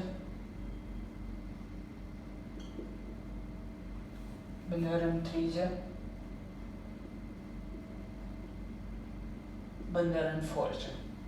આ ચાર માટે બેઝિકતા ક્રમ નક્કી કરવો છે. અહીંયા R તરીકે છે મિથાઇલ ગ્રુપ. બીજું કે એક વસ્તુ એ ધ્યાન આપવાની છે, જો એમાઇન માટે, એલિફેટિક એમાઇન માટે તમને કહેવામાં આવે કે વાયુ અવસ્થામાં આ ચારેય બંધારણનો બેઝિકતા ક્રમ નક્કી કરો તો જ આ ઓર્ડર ફોલો કરશો આપણે. બાકી ક્વેશ્ચનમાં કોઈ ચોખવટ ન પાડી હોય કે વાયુ અવસ્થા લેવાની છે, દ્રાવણમાં લેવાનું છે, તો આપણે હંમેશા દ્રાવણ અવસ્થાનો જ ક્રમ લેશું. ફરીથી કહી દઉં છું, જો અહીંયા કીધેલું હોય કે આ ચારેય પદાર્થના વાયુ અવસ્થામાં બેઝિકતા ક્રમ જણાવો તો ઓર્ડર આવશે 321. પરંતુ અહીંયા ખાલી એવું પૂછ્યું છે કે બેઝિકતા ક્રમ જણાવો તો તમે કઈ અવસ્થાનો બેઝિકતા ક્રમ નક્કી કરશો? દ્રાવણ માટેની બેઝિકતા. બરોબર. દ્રાવણ માટે જો R ગ્રુપ તરીકે મિથાઇલ હોય તો ઓર્ડર શું આવશે? 231, 2 ડિગ્રી, આ છે 2 ડિગ્રી, 3 ડિગ્રી, 1 ડિગ્રી. તો ઓર્ડર કઈ આવો જોવા મળશે? 2 1 3 અને લાસ્ટમાં કોણ આવશે? એમોનિયા. એમોનિયા હંમેશા એલિફેટિક એમાઇન કરતા ઓછું બેઝિક હશે. સ્ટેટમેન્ટ પણ ક્યાંક લખી દેવું. એમોનિયા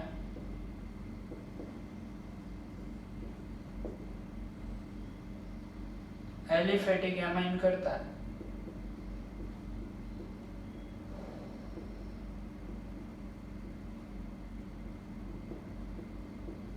ઓછો બેઝિક છે.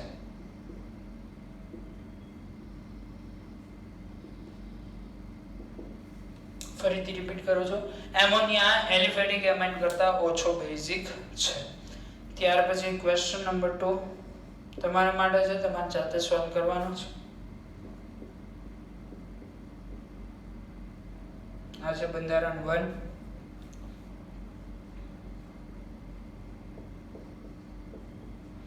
આ છે બંધારણ 2.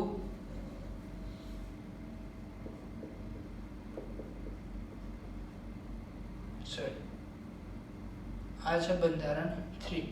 આ ત્રણ માટે બેઝિકતા ક્રમ ફટાફટ વિડિયો સ્ટોપ કરો, જાતે નક્કી કરો.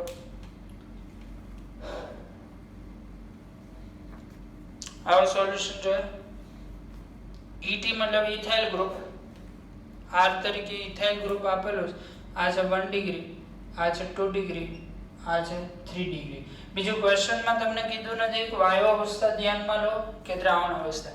તો તમે કઈ અવસ્થા પ્રિફર કરશો? દ્રાવણ અવસ્થા. દ્રાવણ અવસ્થા મુજબ ક્રમ શું થશે? જો મિથાઇલ ગ્રુપ હોત તો ક્રમ થાત 213, 213. પરંતુ અહીંયા અવસ્થા કઈ આપેલી છે? R ગ્રુપ તરીકે મિથાઇલ ગ્રુપ નથી. કયો ગ્રુપ છે? ઇથાઇલ. તો ક્રમ કયો થાય 2 3 1 2 ત્યારબાદ આવશે 3 અને ત્યારબાદ આવશે 1 ફટાફટ નોટ કરો ત્યાર પછી બીજા કેટલાક એક્ઝામ્પલ જોઈએ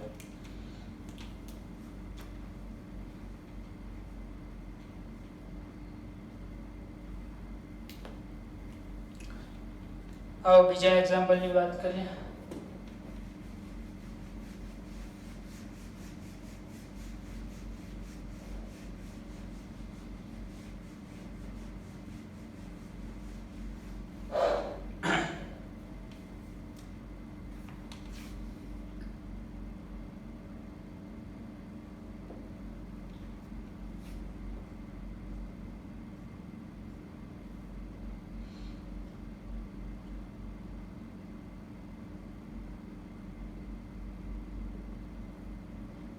अच्छा एग्जांपल नंबर 1 सॉरी બંધારણ નંબર 1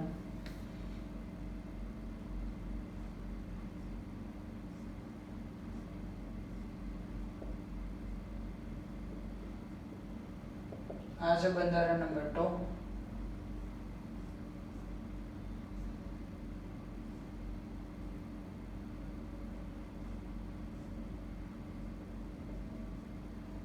આ છે બંધારણ નંબર 3 આ ત્રણ માટે ફટાફટ વિડિયો સ્ટોપ કરીને જાતે આન્સર લાવો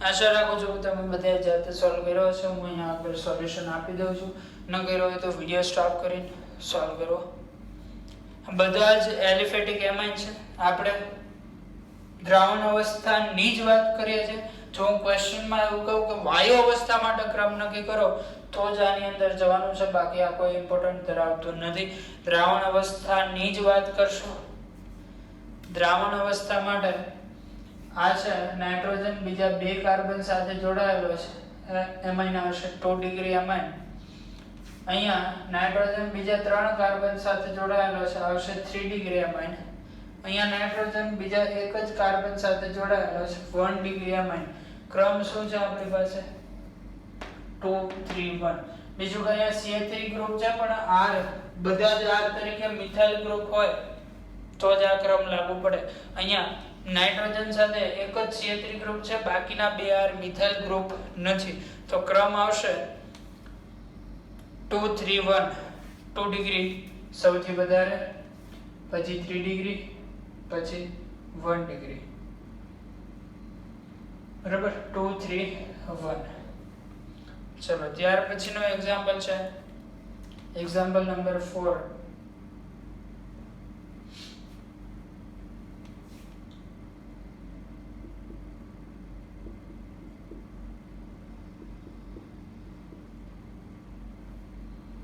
આ એક્ઝામ્પલ સાથે સાથે એક રૂલ પણ છે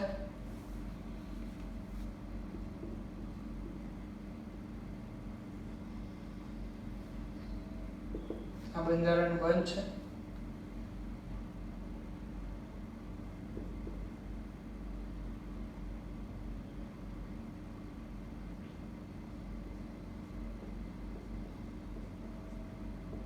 બંધારણ 2 છે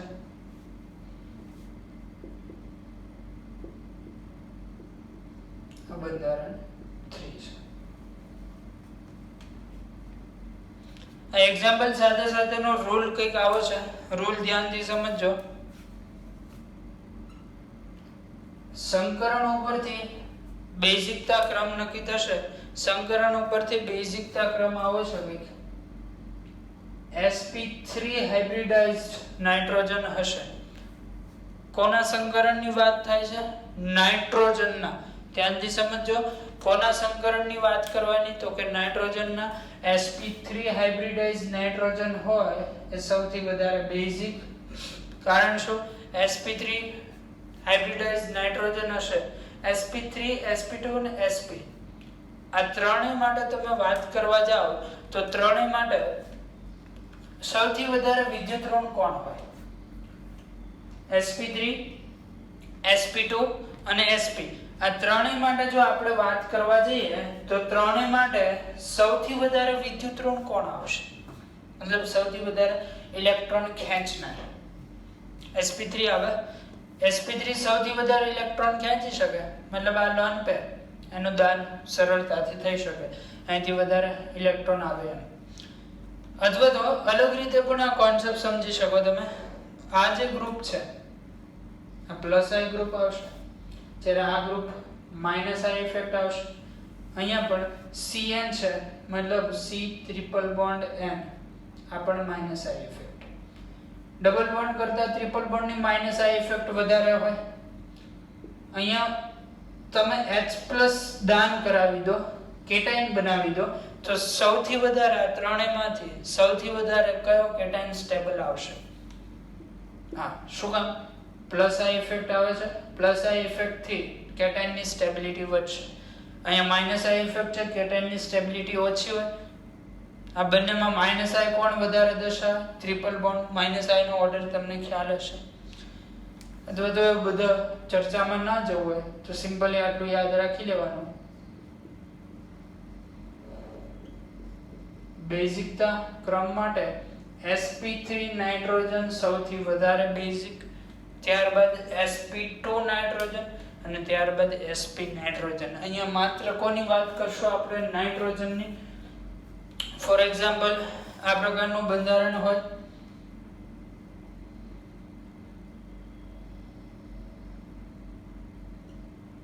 કે જેની અંદર નાઇટ્રોજન sp3 હોય જ્યારે કાર્બન sp2 હોય, તો એનાથી કંઈ ફેર પડશે નહીં. આપણે સંકરણ કોનું જોવાનું રહેશે? નાઇટ્રોજનનું. રૂલ શું છે? sp3 નાઇટ્રોજનની બેઝિકતા સૌથી વધારે, ત્યારબાદ sp2 નાઇટ્રોજનની, ત્યારબાદ sp નાઇટ્રોજનની. તો અહીંયા બેઝિકતા ક્રમ આવશે sp3 નાઇટ્રોજન એટલે પહેલું બંધારણ એ સૌથી વધારે બેઝિક આવશે, ત્યારબાદ બીજું બંધારણ, ત્યારબાદ ત્રીજું બંધારણ. બરાબર? આ રીતે બેઝિકતા ક્રમ નક્કી થશે. તો ફટાફટ આટલું નોટ ડાઉન કરો. આ થઈ એલિફેટિક એમાઇન માટે બેઝિકતાની વાત.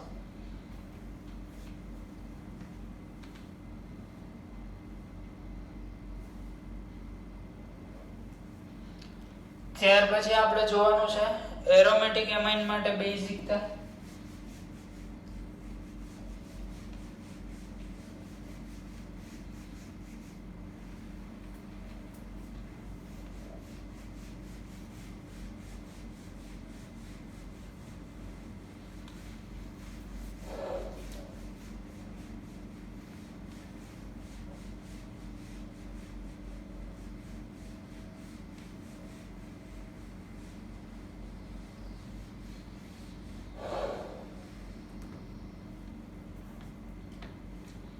પહેલું જો એલિફેટિક એમાઇન, હવે જોશું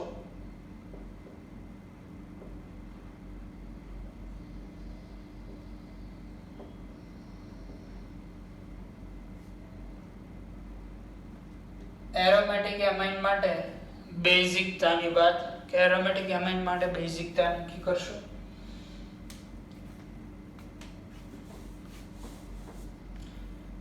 એરોમેટિક એમાઇન માટે બેઝિકતામાં પહેલા તો આપણે એવું વિધાન લખી ગયા છે કે એલિફેટિક એમાઇન હશે એરોમેટિક કરતા વધારે બેઝિક હશે. એટલે ક્યાંય પણ જો એરોમેટિક સ્ટ્રક્ચર જોવા મળે અને એલિફેટિક સ્ટ્રક્ચર જોવા મળે તો બંનેમાંથી કોની બેઝિકતા વધારે હોય? તો કે એલિફેટિકની બેઝિકતા હંમેશા એરોમેટિક કરતા વધારે આવશે. હવે બે એરોમેટિક બંધારણ તમારે કમ્પેર કરવાના છે. બે એરોમેટિક બંધારણ માટે બેઝિકતા કમ્પેર કરવી છે તો એના માટે રૂલ શું આવશે? તો જેમ એલિફેટિક માટે આપણે જોઈ ગયા એના એક સેમ રૂલ કોના માટે આવે? એરોમેટિક એમાઇન માટે. કે કેટાયન હશે એ વધારે સ્ટેબલ હશે એમ શું થશે? બેઝિકતા વધશે. બીજું લોન પેર વધારે સ્થાયી હશે એમ બેઝિકતા વધશે. એરોમેટિક એમાઇન એના અંદર જનરલી વાત આવશે એનિલિન, મતલબ બેન્ઝીન રિંગ ઉપર NH2 ગ્રુપ, આની વાત કરવાની છે. એરોમેટિક એમાઇન ની અંદર મોસ્ટ ઓફ ચર્ચા આપણે કોની કરશું? એનિલિન, બેન્ઝીન રિંગ ઉપર NH2, આનું નામ છે એનિલિન. એની અંદર પહેલો જ એક સિક્વન્સ યાદ રાખવાનો આવે છે.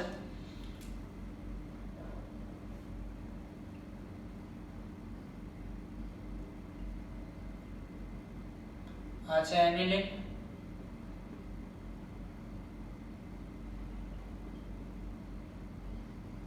ERG मतलब इलेक्ट्रॉन रिलीजिंग ग्रुप,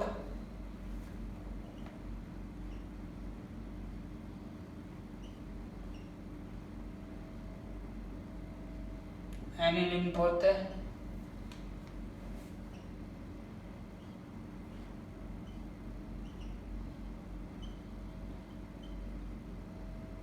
અને અહીંયા છે ઇલેક્ટ્રોન વિથડ્રોઈંગ ગ્રુપ.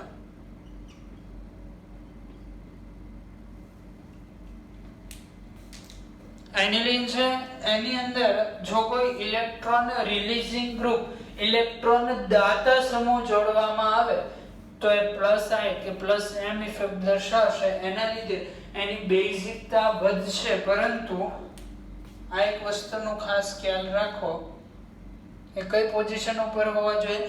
મેટા અને પેરા, ઓર્થો પોઝિશન ઉપર હોવા જોઈએ નહીં. ત્યારબાદ એનિલીન અને ત્યારબાદ NH2, એની સાથે electron withdrawing group. Electron withdrawing group કોઈ પણ પોઝિશન ઉપર ચાલશે. આવી જ વસ્તુ સેમ આપણે કોના માટે બન્યા હતા? એરોમેટિક એસિડ માટે. એરોમેટિક એસિડમાં જો ઇલેક્ટ્રોન રિલીઝિંગ ગ્રુપ મેટા કે પેરા પોઝિશન ઉપર આવતું હોય તો એ એસિડિક સ્ટ્રેન્થ ઘટાડતું હતું. જ્યારે electron withdrawing group ortho meta para કોઈ પણ પોઝિશન ઉપર આવે તો એ એસિડિક સ્ટ્રેન્થ ઇન્ક્રીઝ કરતો હતો. સાથે સાથે એવું પણ શીખ્યા હતા એરોમેટિક એસિડમાં ઓર્થો પોઝિશન ઉપર કોઈ પણ ગ્રુપ જોડી દો તમે, એ હંમેશા એસિડિક સ્ટ્રેન્થ વધારશે. કારણ શું હતું? SIR અને ઇલેક્ટ્રોનિક ફેક્ટર. તો અહીંયા પણ એક વિધાન આપણે યાદ રાખશું, ઓર્થો પોઝિશન ઉપર કોઈ પણ ગ્રુપ જોડવામાં આવે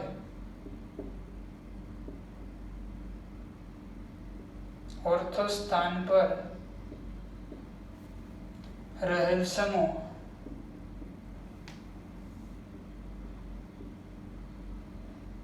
હંમેશા બેઝિકતા ઘટાડશે.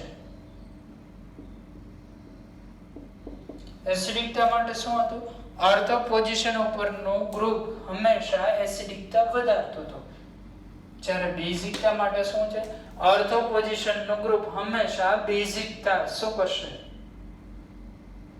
જો હંમેશા બેઝિકતા ઘટાડશે. આનું પણ રીઝન SIR જેવું જ છે, પણ એને આપણે કહીશું SIP. એનિલીન એની સાથે ઓર્થો સ્થાન પર કોઈ પણ ગ્રુપ હશે, ચાહે ઇલેક્ટ્રોન વિથડ્રોઈંગ ગ્રુપ હોય કે ઇલેક્ટ્રોન રિલીઝિંગ ગ્રુપ હોય, એ હંમેશા બેઝિકતા ઘટાડશે. રીઝન છે SIP. રીઝન યાદ નહીં રહે તો ચાલશે, આટલો ભાગ જરૂર ને જરૂર યાદ રહેવો જોઈએ.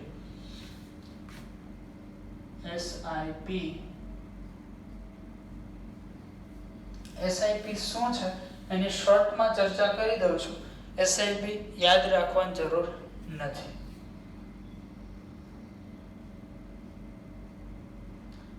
આ NH2 ગ્રુપ છે, આને તમે પ્રોટોનેટેડ કરાવો, મતલબ H+ નું દાન કરાવો. H+ આપણે એડ કરવાનો છે. નાઇટ્રોજન આની સાથે 3 હાઇડ્રોજન, આ પોઝિટિવલી ચાર્જ હશે.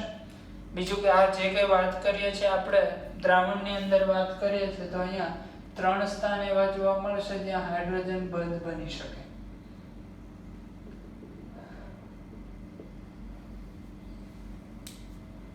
હવે વાત કરવાની છે ઓર્થો સબસ્ટિટ્યુટેડ એનિલીન, મતલબ ઓર્થો ઉપર કોઈ ગ્રુપ જોડાઈ ગયું છે.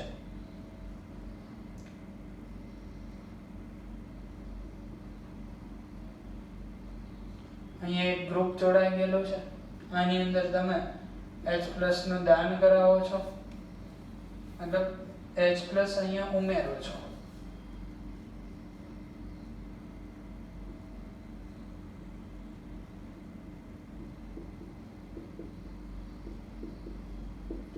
ઓર્થો પોઝિશન ઉપર એક ગ્રુપ છે. આજે સેકન્ડ વાત કરીએ છીએ એની અંદર માત્ર 2 જ હાઇડ્રોજન બંધ બની શકે છે, થર્ડ બની શકતો નથી. એનું રીઝન છે અહીંયા SIP સ્ટેરિક ઇનિબિશન ઇન પ્રોટોનેશન જોવા મળશે. સ્ટેરિક ઇનિબિશન મતલબ એક પ્રકારનો અવકાશીય અવરોધ, અથવા તો આને તમે આવું પણ કહી શકો છો SH2H2O. બધા કે આ શું સર નવું લાવો છો? કઈ નથી. જે વાત SIR કે પછી આપણે હમણાં અવકાશીય અવરોધની અંદર શીખ્યા એ જ વસ્તુ છે. અહીંયા આ જે હાઇડ્રોજન જોડાયેલો છે, આ તો આપણે સ્ટ્રક્ચર આ રીતે દોરીએ છીએ, પણ એકચ્યુઅલમાં કઈ હાઇડ્રોજન આ રીતે જોડાયેલો ન હોય. આની બાજુમાં હશે. હવે જેવો અહીંયા પાણી હાઇડ્રોજન બંધ બનાવવા આવે, આ ગ્રુપના લીધે શું જોવા મળશે?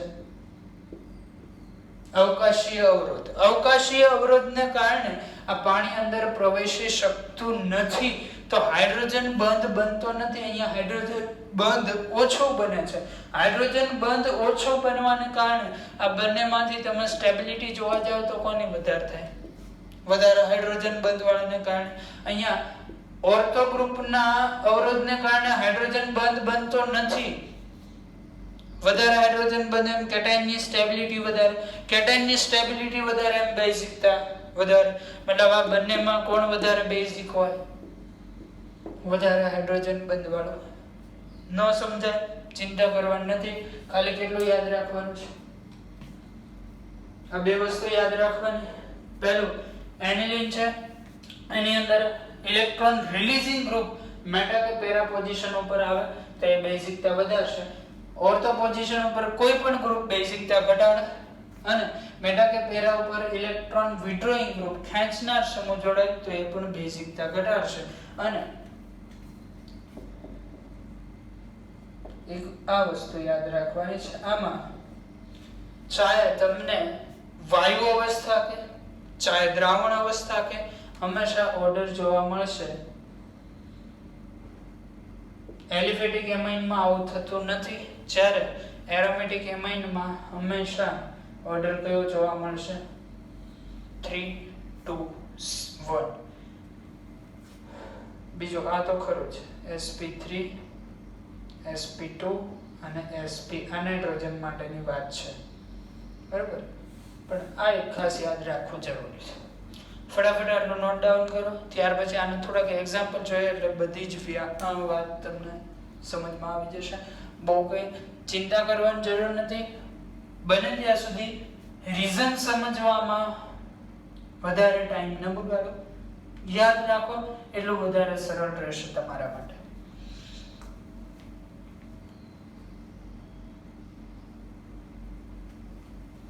ચલો હવે એક્ઝામ્પલ સોલ્વ કરીએ.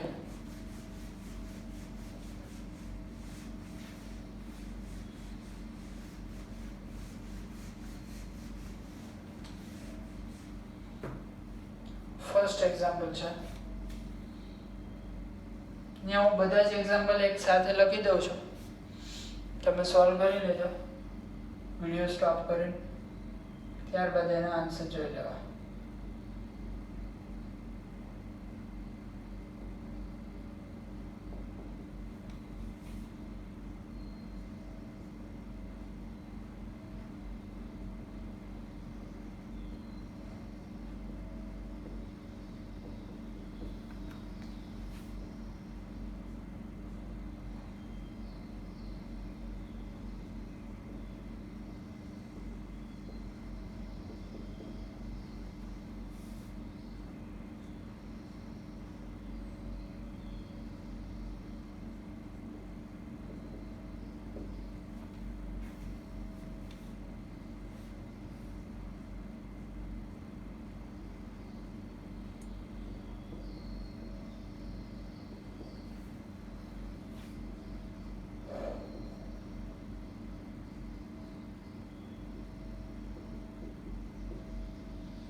ચલો ફટાફટ વિડિયો સ્ટોપ કરીને ત્રણ એક્ઝામ્પલ સોલ્વ કરી નાખો.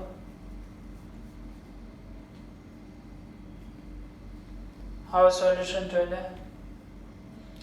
આની અંદર CH3 ગ્રુપ છે. CH3 ગ્રુપ શું કરશે? એસિડિક. પહેલા તો CH3 ગ્રુપ ઇલેક્ટ્રોન વિડ્રોઈંગ છે કે ઇલેક્ટ્રોન રિલીઝિંગ? તમને ખ્યાલ હશે CH3 ગ્રુપ કઈ ઇફેક્ટ દર્શાવે? પ્લસ I મતલબ ઇલેક્ટ્રોન રિલીઝિંગ ગ્રુપ છે. બધા જ માં પ્લસ I ઇફેક્ટ જોવા મળે છે. સાથે સાથે ફર્સ્ટ માં પ્લસ I સિવાય બીજી ઇફેક્ટ જોવા મળશે SiP. હમણાં જોઈ ગયા આપણે steric inhibition in protonation acid to H2O પણ કહી શકો. SiP ઇફેક્ટ ના કારણે હાઇડ્રોજન બંધ ઓછા બને કેટાયન ની અંદર. બરોબર, હમણાં એ વસ્તુ સમજી ગયા. અથવા તો એની અંદર ન જાઓ, NH2 કરતા ઇલેક્ટ્રોન રિલીઝિંગ ગ્રુપ મેટા અને પેરા ઉપર હોય તો બેઝિકતા વધારશે. માન લો કે મેટા અને પેરા બંને ઉપર છે, જેમ કે અહીંયા મેટા ઉપર પણ છે, પેરા ઉપર પણ છે, તો ઇલેક્ટ્રોન રિલીઝિંગ મતલબ ઇલેક્ટ્રોન દાન કરવાની ક્ષમતા જેમાં વધારે હશે એ વધારે બેઝિક હશે. બરોબર, ઇલેક્ટ્રોન દાન કરવાની ક્ષમતા કઈ રીતે તમે સમજી શકો?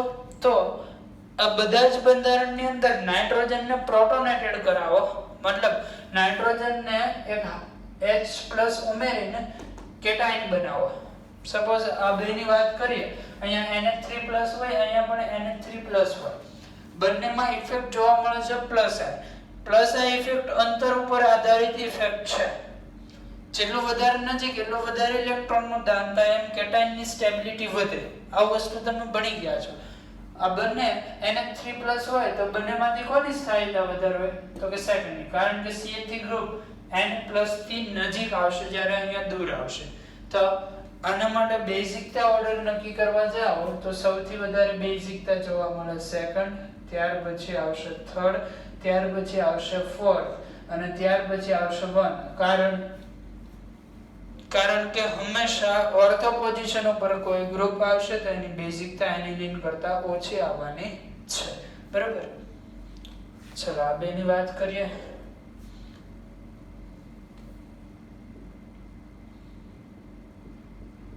માં જોવા મળશે સેકન્ડની બેઝિકતા 1 કરતા વધારે છે. અહીંયા તમે ખાલી આ ઇફેક્ટ જોવા જાઓ, બંને -I ઇફેક્ટ દર્શાવે છે, એનો તમને ખ્યાલ હશે. હેલોજન એક અપવાદ છે. આ હેલોજન ઉપર લોન પેર હોય છે, આના ઉપર પણ લોન પેર હશે.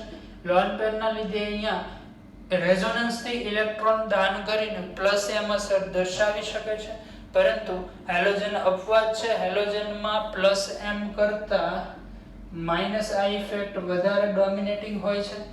એટલે આ બંને ગ્રુપ -I ઇફેક્ટ દર્શાવશે. -I ઇફેક્ટના આધારે ઇલેક્ટ્રોન ખેંચવાનું કામ કરશે. ઇલેક્ટ્રોન ખેંચશે મતલબ બેઝિકતા નોર્મલ એનિલિન કરતા ઓછી દર્શાવશે. બરોબર, જો -I ઇફેક્ટની વાત કરતા હોય તો Cl કરતા F ની -I ઇફેક્ટ વધારે હોય, વધારે ઇલેક્ટ્રોન ખેંચે. વધારે ઇલેક્ટ્રોન ખેંચે એટલે કાર્બ કેટાયન કે ખાલી કેટાયન. અહીંયા આપણે સપોઝ હાઇડ્રોજન દાન કરાવીને કેટાયન બનાવી દઈએ તો કેટાયનની સ્ટેબિલિટી -I વધે એમ ઘટે, મતલબ આમાં સ્ટેબિલિટી ઓછી હશે, છતાં પણ સેકન્ડ નંબર વધારે બેઝિક છે. એનો રીઝન કંઈક અલગ છે. અહીંયા ખાલી કેટાયન થી રીઝન સમજાવી શકાતું નથી. અહીંયા જે ફર્સ્ટ બંધારણ છે એની અંદર Cl પાસે હોય છે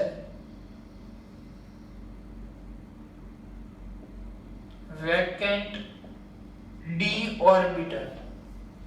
બીજું કે આનું બંધારણ તમે આખું લખવા જાઓ તો કંઈક આવું બંધારણ જોવા મળે.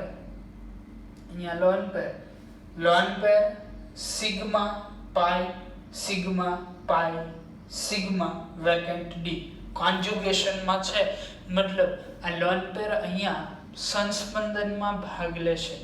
ફ્લોરિન પાસે કોઈ ખાલી d કક્ષક નથી, લોન પેરનું સંસ્પંદન થવાનું નથી. ફરીથી સમજો, અહીંયા સંસ્પંદન થાય તો પણ ખાલી બેન્ઝીન રિંગમાં થશે, આ ગ્રુપમાં થશે નહીં. જ્યારે અહીંયા લોન પેરનું સંસ્પંદન આ ગ્રુપની અંદર થશે વેકેન્ટ ડી ના કારણે. અહીંયા જે લોન પેર છે એનું દાન સરળતાથી થઈ શકે, જ્યારે અહીંયા ગ્રુપ વેકેન્ટ ડી ધરાવતું હોવાથી લોન પેર વેકેન્ટ ડી માં જશે. લોન પેરનું સરળતાથી દાન થઈ શકશે નહીં. ઇલેક્ટ્રોન યુગ્મનું દાન કરે અને આપણે બેઝ કહીએ છીએ, મતલબ આ બંનેમાંથી સરળતાથી ઇલેક્ટ્રોન યુગ્મનું દાન સેકન્ડ પદાર્થ કરી શકે, તેની બેઝિકતા 1 કરતા વધારે આવશે. ચલો આની વાત કરીએ. NO2 ગ્રુપ છે. NO2 ગ્રુપ મિત્રો -m દર્શાવે. અહીંયા -m સાથે સાથે -i પણ, પરંતુ -m વધારે ડોમિનેટિંગ છે. મેટા પોઝિશન ઉપર -m આવશે નહીં, અહીંયા માત્ર જોવા મળશે -i. અહીંયા જોવા મળશે -m અને અહીંયા નો ઇફેક્ટ. ચલો આની બેઝિકતાની વાત કરતા હોય, -m ઇફેક્ટ શું કામ કરે? ઇલેક્ટ્રોન ખેંચે. -m અને -i બંને એવી ઇફેક્ટ છે જે કાર્બોકેટાઇનની સ્થાયીતા શું કરશે? ઘટાડશે. બરાબર? -m -i બંને એવી ઇફેક્ટ છે જે કાર્બોકેટાઇનની સ્થાયીતા ઘટાડશે. કાર્બોકેટાઇનની સ્થાયીતા ઘટાડે કે ખાલી કેટાઇનની સ્થાયીતા ઘટાડે, એમ બેઝિક ઓર્ડર ઓછો જોવા મળશે. એ વસ્તુનો તમને ખ્યાલ હોવો જોઈએ. અહીંયા હાઇડ્રોજન દાન કરાવી દો, NH3+ બનાવી દો. જે કેટાઇન ઓછો સ્થાયી એ ઓછો બેઝિક. -i -m બંને શું કરશે? કેટાઇનની સ્થાયીતા ઘટાડશે, બેઝિકતા ઘટાડશે. પરંતુ આ બંનેમાંથી વધારે કોણ ઘટાડે? આ બંનેમાંથી બેઝિકતા વધારે કોણ ઘટાડે? -i કે -m? ઓબ્વિયસલી -m, કારણ કે -m રેઝોનન્સ થી ઇલેક્ટ્રોન ખેંચશે. -m -i કરતા વધારે ઇફેક્ટિવ હશે. આની અંદર વાત કરવા જાવ તો આ ત્રણેય ગ્રુપ ઇલેક્ટ્રોન વિડ્રોઈંગ ગ્રુપ છે. એના કરતા એનિલિન સૌથી વધારે બેઝિક હશે, એટલે આમાં સૌથી વધારે બેઝિક 4 નંબર. ત્યાર પછી આવશે 4 પછી કોણ આવશે?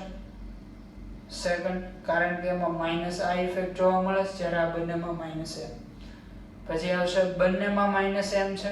અહીંયા -i પણ જોવા મળતી હોય તો -i અહીંયા અંતર ઓછું છે, વધારે -i હશે. તો -m બેમાં સરખી છે. આ પ્રકારના એક્ઝામ્પલ આપણે સોલ્વ કરેલા છે. -m બંનેમાં સરખી છે. -i ની વાત કરવા જાવ, અહીંયા -i વધારે હશે, અહીંયા -i ઓછી હશે. એટલે અહીંયા કાર્બોકેટાઇનની સ્ટેબિલિટી આની સરખામણીમાં વધારે હશે. આવું કંઈક જોવા મળશે. બરોબર? ફટાફટ નોટ ડાઉન કરો. ત્યાર પછી એક નાનો એવો કોન્સેપ્ટ બાકી છે જે આપણે લઈને આજની વાત, મતલબ બેઝિક ઓર્ડર આપણે પૂર્ણ કરશું. ફટાફટ નોટ કરો.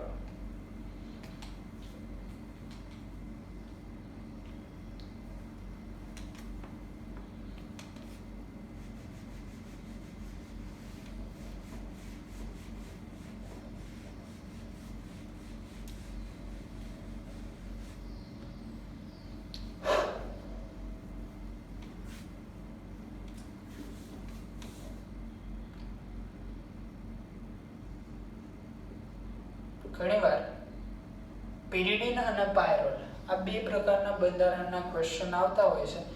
એમાં પહેલું બંધારણ જોઈએ પિરિડિનનું.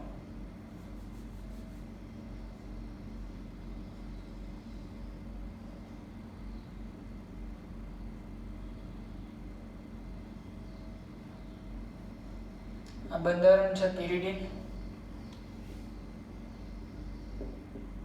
આ છે પાયરોલ.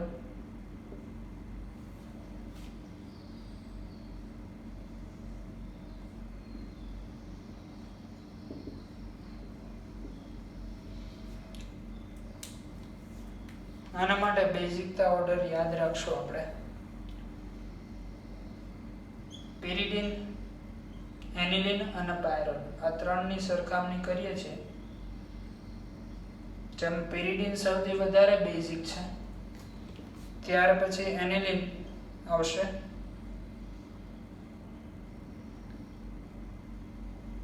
અને ત્યાર પછી આવશે પાયરોલ. એક સિક્વન્સ યાદ રાખવા વિનંતી. કન્સેપ્ટ વાઇઝ તમે સમજી પણ શકો છો. આની અંદર H+ દાન કરાવશો તો H+ પછી જે કેટાયન બનવાનો છે એ પણ હશે એરોમેટિક. આની અંદર H+ દાન કરાવ્યા પછી જે કેટાયન બનશે નોન એરોમેટિક હશે અને એમાં લોન પેર રેઝોનન્સ થી સ્ટેબિલિટી પણ નહીં મેળવે. એટલે વાસ્તવિક ઓર્ડર આવો જોવા મળે છે.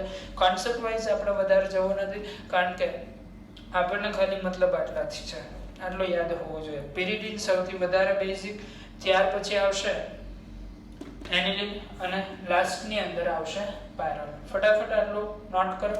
ત્યાર પછી આપણે એક સાયક્લિક અને open chain open chain amine માટે વાત કરવાની છે.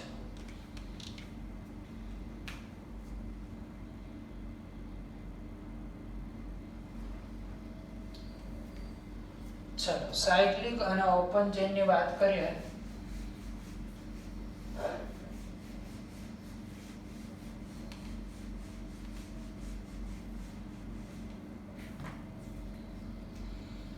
હવે સરખામણી કરશો આપણે સાયક્લિક અને ઓપન ચેઇન. એમાં કન્ડિશન છે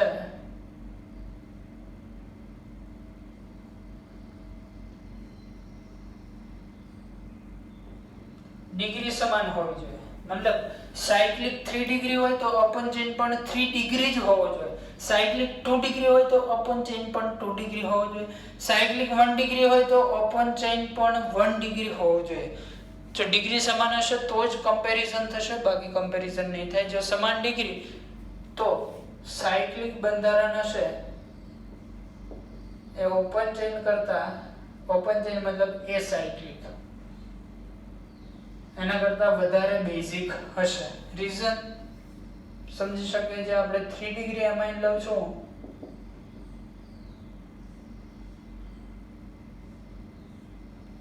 બાયસાયક્લો ટાઈપનો કમ્પાઉન્ડ છે. નાઇટ્રોજન બીજા 3 કાર્બન સાથે જોડાયેલો છે. 3 ડિગ્રી એમાઇન છે.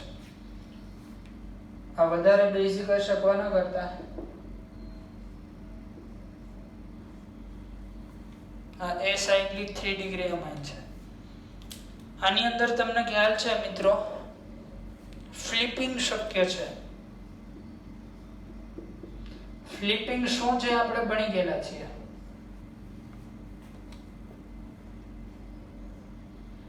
આ પ્રકારનો લોન પેર હોય એ રોટેટ થઈ શકે ઉપર નીચે. યાદ કરો, આ પ્રકાર આપણે ભણી ગયા છે. આ પ્રકારનો લોન પેર ઉપર નીચે રોટેટ થઈ શકે. આમાં ફ્લિપિંગ થાય.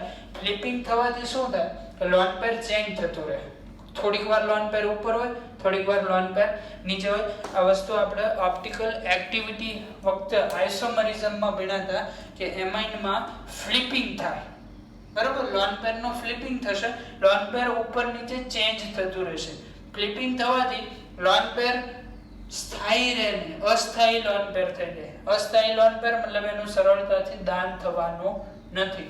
જ્યારે અહીંયા ફ્લિપિંગ પોસિબલ નથી, કારણ કે જો તમે ખાલી આખો કમ્પાઉન્ડ ને ખાલી નાઇટ્રોજન ને ફ્લિપ કરાવો એટલે આ બંધ તોડવો પડે. ફ્લિપ કરાવવા માટે આ લોન પેર ઉપર લેવાનો, બંધ નીચે લેવાનો, તો એના માટે આ બંધ તોડવો પડે. અહીંયા ફ્લિપિંગ આવું કહી શકો તમે, ફ્લિપિંગ લોક છે, લોકડાઉનમાં રાખેલું છે ફ્લિપિંગ ને. એટલે માટે અહીંયા ફ્લિપિંગ પોસિબલ નથી. લોકડ ફ્લિપિંગ છે. લોકડ ફ્લિપિંગ હોવાથી લોન પેર સ્ટેબલ રહેશે નહીં, લોન પેર સરળતાથી દાન થઈ જશે. જ્યારે અહીંયા લોન પેર નું સરળતાથી દાન થશે નહીં. બરોબર, એટલા માટે સાયક્લિક વધારે બેઝિક હશે. અહીંયા લોન પેર ફ્લિપ થતું હોવાથી સરળતાથી લોન પેર દાન ન થાય તો બેઝિકતા ઓછી હશે. આ હતી એરોમેટિક એમાઇન માટેની વાત. આશા રાખું છું કે તમને આજના લેક્ચરમાં સમજ પડી હશે.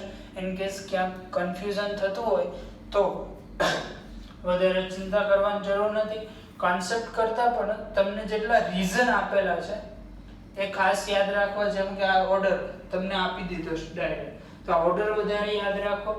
બીજું એલિફેટિક કે એરોમેટિક માટે જે કંઈ તમને યાદ રાખવા માટે નોટ લખાવેલી છે એ યાદ રાખીને તમે કોઈ પણ એક્ઝામ્પલ સોલ્વ કરવા જશો તો મોસ્ટ ઓફ એક્ઝામ્પલ સોલ્વ થઈ જશે. એટલે ઓર્ડર યાદ રાખવાના, બાકી બહુ રીઝનની અંદર વધારે ડીપમાં જશો એટલું વધારે કન્ફ્યુઝન થશે. એટલે બને ત્યાં સુધી ઓર્ડર યાદ રાખજો. નેક્સ્ટ લેક્ચરની અંદર આપણે આગળ ટોટોમેરિઝમની વાત કરશું. અહીંયા બેઝિક ઓર્ડર પૂરો થાય છે. ટોટોમેરિઝમ પછી જીઓસી કમ્પ્લીટ થાય ત્યાર પછી આપણે રિએક્શન મિકેનિઝમ તરફ આગળ વધીશું. ત્યાં સુધી હંમેશા ખુશ રહો, ભણતા રહો, વધારે એમસીક્યુ પ્રેક્ટિસ કરો.